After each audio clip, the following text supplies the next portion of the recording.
Sleeplessness and junk food ఈ రెండింటి వల్ల బ్రెయిన్కి ఎలాంటి ఎఫెక్ట్స్ అవుతాయి? Thank you for supporting Raw Talks podcast show. This is the clips channel.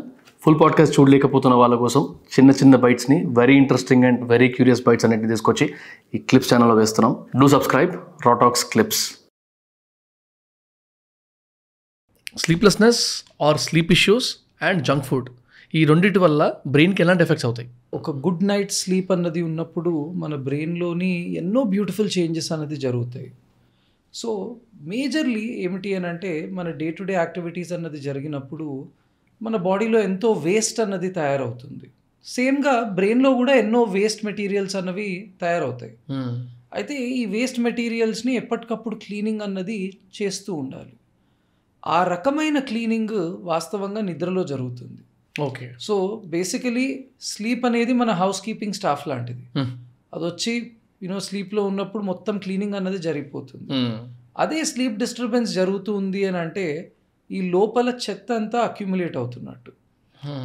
ఈ విధంగా ఒకటో రెండో రోజులు స్లీప్ డిస్టర్బెన్స్ అన్నది ఉంటే మూడో రోజు మనం దాన్ని కవరప్ చేయొచ్చు. కానీ క్రానిక్గా ఈ స్లీప్ డిస్టర్బెన్స్ అన్నది జరిగినప్పుడు, ఏదైతే మనం స్పెషల్లీ నైట్ షిఫ్ట్స్లో వర్క్ చేసే వాళ్ళలో చూస్తాము, లేదా కొందరు హ్యాబిచువల్గా, ఎందుకంటే ఈ మధ్య ఒక కొత్త కాన్సెప్ట్ వచ్చింది, దాన్ని revenge bed time procrastination syndrome అని అంటారు. ఈ రివెంజ్ బెడ్ టైమ్ ప్రొకాస్టినేషన్ అంటే ఏమిటి అని అంటే, అన్ఫార్చునేట్లీ ఇవాళ రోజుల్లో ఎవరికి కూడా మనకు అంటూ టైం ఏది లేదు. ఎందుకంటే పొద్దున్న లేచినప్పటి నుండి you are busy with your day to day activities. Work ఉంటుంది, ఫ్యామిలీ ఉంటుంది, రెస్పాన్సిబిలిటీస్ ఉంటాయి. ఇదంతా అయిపోయే వరకు వాళ్ళకి ఆ మీ టైం అనేది దొరకకపోయే వరకు ఎండ్ ఆఫ్ ద డే ఇంట్లో అందరూ పడుకున్న తర్వాత they want to give themselves some time. వాళ్లకు వాళ్ళు కొద్దిగా టైం ఇచ్చుకోవాలి అని అనుకుంటారు. రైట్. అయితే అన్ఫార్చునేట్లీ ఆ టైంలో యూస్ఫుల్ యాక్టివిటీస్ ఏది చేయరు. ఏదో ఒక ఓటీటీ పెట్టి బింజ్ వాచ్ చేయడము, ఒక మూవీని బింజ్ వాచ్ చేయడము. సో ఇట్ హ్యాపెన్స్, మనము గంట సేపు చూడాలనుకుంటాము, అది గంట నుంచి 2 గంటలు, 3 గంటలు, 4 గంటలు, 5 గంటలు అట్లా అయిపోతూ ఉంటుంది. సో ఈ విధంగా వాళ్ళు వాళ్ళ బెడ్ టైంని సాక్రిఫైస్ చేసి ఆ బెడ్ టైంని బెడ్ టైం మీద తీసుకునే రివెంజ్ని ఈ రివెంజ్ బెడ్ టైం ప్రొకాస్టినేషన్ అంటాం.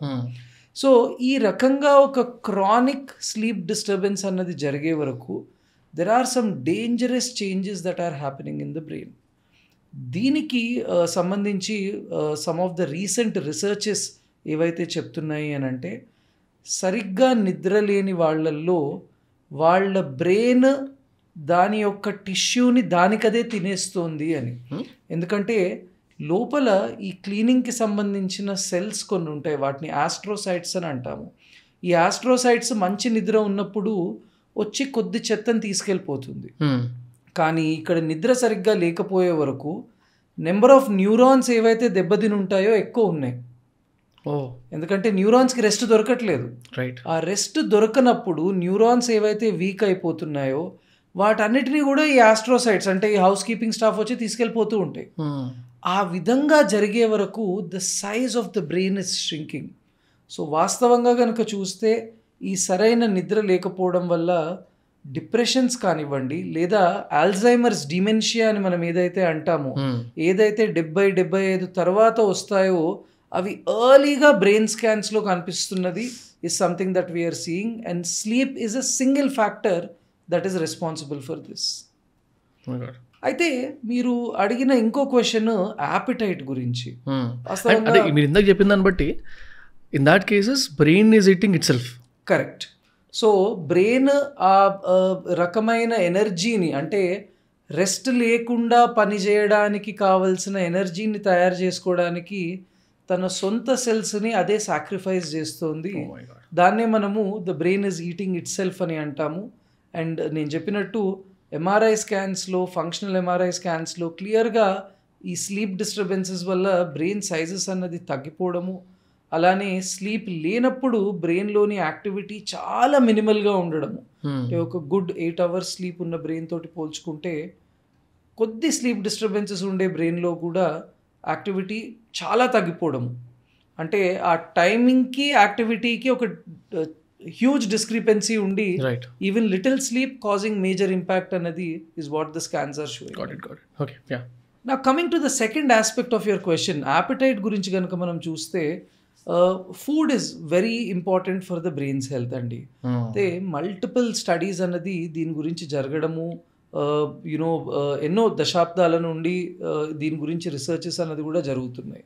చాలాసార్లు కంపేర్ చేసింది ఏంటంటే మనము తినే ఆహారము, ద టైప్ ఆఫ్ ఫుడ్ బట్టి బ్రెయిన్ హెల్త్ ఎట్లా ఉంటుంది అని కూడా రీసెర్చెస్ చెప్పడం అన్నది జరిగింది. అయితే there is a very interesting study which was done in rats అండి. I try to show you that video. Okay. ఇది చాలా మంచి స్టడీ, ఎందుకంటే ఇక్కడ వాళ్ళు 2 different kinds of food dietary you know కన్జంప్షన్ని ఏ విధంగా బ్రెయిన్ని ఇంపాక్ట్ చేస్తుంది అని వాళ్ళు చూడడం జరిగింది. So if you look in to this study, so వాస్తవంగా ఇక్కడ వాళ్ళు చేసింది ఏమిటి అని అంటే 2 ర్యాట్స్ని తీసుకుని ఒకదానికి కన్వెన్షనల్ మెడిటరేనియన్ డయట్ అన్నప్పుడు ఎక్కడైతే గ్రీన్ సాలెడ్స్ కూడా ఎక్కువగా ఉండడము, సరైన కార్బోహైడ్రేట్స్. రెండో ర్యాట్కి వాళ్ళు ఆ స్టడీలో అనడము ఒక టిపికల్ నార్త్ అమెరికన్ డయట్ అని అన్నారు, which is very high in sugars and which has a lot of unhealthy components. ఈ ప్రాసెస్డ్ ఫుడ్ కానివ్వండి, హై షుగరీ డయట్ కానివ్వండి, ఈ రకమైన ఫుడ్ ఇవ్వడం జరిగింది. బేసికలీ ఈ ఎక్స్పెరిమెంట్లో వాళ్ళు చూసింది ఏమిటి అని అంటే ఒక ర్యాట్ని ఒక టబ్లో అంతా ఒక ఫోమ్ అన్నది పెట్టేసి దానికి ఒక సింగిల్ ఎస్కేప్ రూట్ అన్నది తయారు చేశారు. సో రెగ్యులర్ ఆహారం తీసుకునే rat within a very little time వెతుక్కుని ఇట్ ఫౌండ్ ఇట్స్ వే. కానీ అన్ఫార్చునేట్లీ ఈ హై షుగరీ డయట్ తీసుకుంటున్న ర్యాట్ బ్రెయిన్ ఆ రకంగా అది కావలసిన చోటికి వెళ్ళలేకపోయింది. వాట్ దట్ మీన్స్ ఇస్ ఆ ర్యాట్ దాని యొక్క సర్వైవల్ ఇన్స్టింక్ట్ ఏదైతే ఉందో దాన్ని కోల్పోయింది. అండ్ ఇదే రకమైన చేంజెస్ మనము హ్యూమన్ బ్రెయిన్లో కూడా చూస్తున్నాము. హై షుగరీ ఫుడ్ తీసుకునే వాళ్ళల్లో బ్రెయిన్ ఫాగ్ సిమ్టమ్స్ కానివ్వండి, లేదా డిప్రెషన్ సిమ్టమ్స్ కానివ్వండి చాలా ఎక్కువగా ఉండడము, అలాగే బ్రెయిన్ లోపల ఒక సెన్స్ ఆఫ్ ఇన్ఫ్లమేషన్, స్వెల్లింగ్ అన్నది జరగడము, దానివల్ల బ్రెయిన్ యాక్టివిటీ స్లో అయిపోవడము అనేది మనం గమనిస్తున్నామండి. మై గాడ్, మనం డైలీ అంటే రెగ్యులర్గా మనం తినే ఫుడ్లో ఎంత షుగర్స్ తీసుకుంటున్నాము అని చూస్తే భయం వేస్తుంది నాకు ఈ లెక్కను చూస్తే. అండ్ వన్ ఇంపార్టెంట్ ఆస్పెక్ట్ అండి, ఇవాళ రోజుల్లో సోషలీ కల్చరలీ మనం చూస్తే ఎవరైనా ఇంటికి వెళ్ళినప్పుడు వాళ్ళ ఇంట్లో ఎవరైనా పిల్లలు ఉన్నారు అని అంటే మనం ఫస్ట్ తీసుకెళ్లేది ఓ కేక్ ముక్కనో లేదా ఒక చాక్లెట్ బాక్స్ తీసుకెళ్తాము. వీ డు నాట్ రియలైజ్ తెలియకుండానే ఆ చైల్డ్ మెదడుకి మనము అన్హెల్దీ షుగర్స్ని అలవాటు చేస్తున్నాము. ఇలా రెగ్యులర్లీ ఆ బ్రెయిన్కి అది ఇచ్చే వరకు ఆ బ్రెయిన్కి అదొక అలవాటుగా అయిపోయి రేపటి రోజు ఎవరు ఇవ్వకపోయినా ఆ బ్రెయిన్ దానికోసం అడగడము అన్నది చేస్తుంది. రీసెంట్గా వస్తున్న ఎన్నో రీసెర్చెస్ చెప్తున్నది ఏంటంటే మనము పుట్టినప్పటి నుండి ఎన్ని ఇయర్స్ వరకు ఆర్టిఫిషియల్ షుగర్స్ అయితే ఇవ్వము అంత గ్రేటెస్ట్ అడ్వాంటేజ్. అంటే ఫస్ట్ 12 months ఇవ్వకపోతే X amount of advantage, first 24 months ఇవ్వకపోతే 2x amount of advantage, first 36 to 48 months వరకు మనం ఇవ్వకుండా ఉంటే the better the brain of the child is అని మనకు రీసెర్చెస్ అన్నీ కూడా చెప్తున్నాయి. So we should stop giving artificial sweeteners to children. We should stop consuming artificial sweeteners in front of children. Definitely. Thank you for watching the clip. Full podcast చూడాలనుకుంటే కింద డిస్క్రిప్షన్లో link ఉంది, go watch it.